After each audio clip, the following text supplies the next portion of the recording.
कृष्ण बेदी ने जींद के उपमंडल नरवारा में शिरकत की, जहां कार्यकर्ताओं ने फूल मालाओं से उनका स्वागत किया। साथ ही कृष्ण बेदी ने सीएम नायब सिंह सैनी की तारीफ भी की।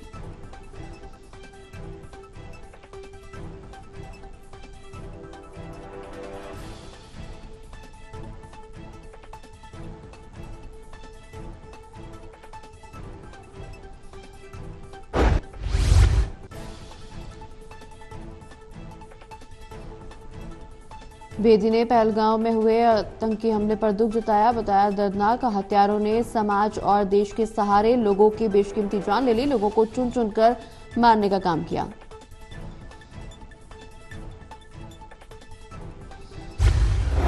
दर्दनाक है, दुखद है।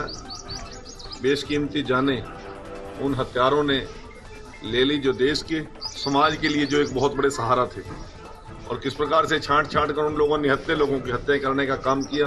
वो जो जख्म वो आतंकवादी दे के गई हैं, वो बहुत लंबे समय तक शायद भूल ना पाए, परंतु मेरे देश के प्रधानमंत्री जी ने, गृह मंत्री जी ने और हमारी जम्मू कश्मीर के पहलगाम में हुए इस आतंकी हमले को लेकर हिंदू संगठनों के लोग प्रदर्शन कर रहे हैं। अब मुस्लिम समुदाय के लोग भी उनके साथ खड़े होकर आवाज उठा रहे हैं। हर बिरादरी को जो है ना आपस में मिलजुल कर रहना चाहिए, और सब मिलजुल कर रहेंगे तभी ये आगे बढ़ेगा देश। और सभी आतंकवादी के साथ जो है, आतंकवादी जो है ना हमारे ये जो हम देश पे हमला किया है, मिलजुल के जो है उनके साथ मुकाबला कर सकते हैं। तो ये जो है आपस में मिलजुल कर रहना चाहिए हम सबको, बस ये कहना है। पाकिस्तान को हमारी गवर्नमेंट जो है मुंह तोड़ जवाब दे। मुस्लिम प्रदर्शनकारियों ने कहा, जम्मू कश्मीर के पहलगाम में न सिर्फ हमारे हिंदू भाई मारे गए, बल्कि ये इंसानियत को शर्मसार करने वाला है। आतंकवादियों को सबक सिखाना चाहिए।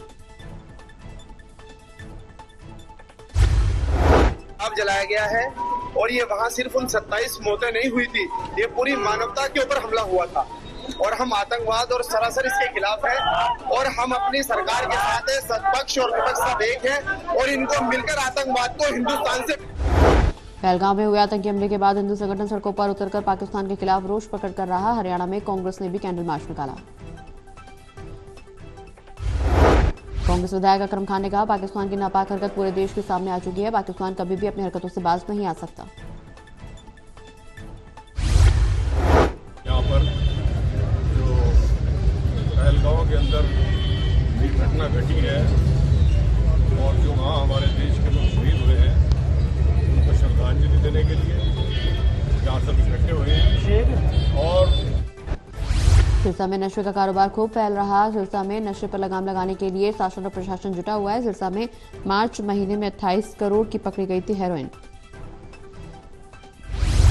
सिरसा पुलिस ने नशे के खिलाफ बनाया मास्टर प्लान। बॉर्डर एरिया पर रखी जाएगी विशेष निगरानी। नशे के सौदागरों के खिलाफ की जाएगी कड़ी कार्रवाई।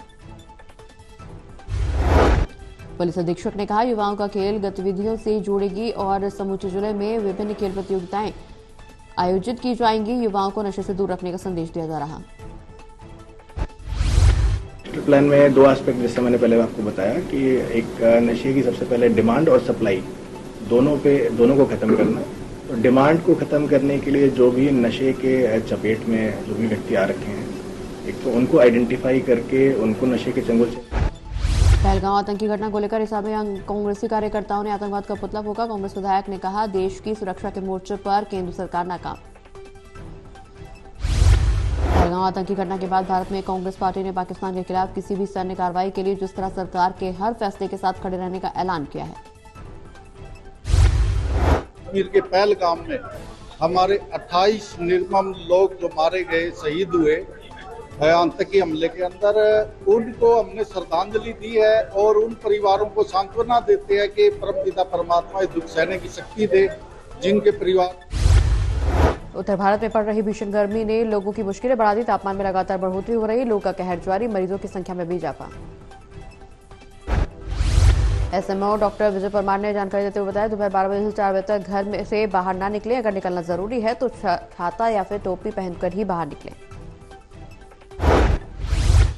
शुरू हो चुकी है और 12 लगभग 40 के आसपास। इसको देखते हुए जो हमारे पास पेशेंट्स आ रहे हैं, ज्यादातर डायरिया के पेशेंट, क्योंकि गर्मी लग रही है, लू जिसको आप कह सकते हैं, डिहाइड्रेशन के पेशेंट्स हैं, वो आ रहे हैं लगातार हमारे पास। वॉमिटिंग से आ रहे हैं, जिनका ट्रीटमेंट यहाँ सफलतापूर्वक किया जा रहा है और जो वो ठीक हो रहे हैं।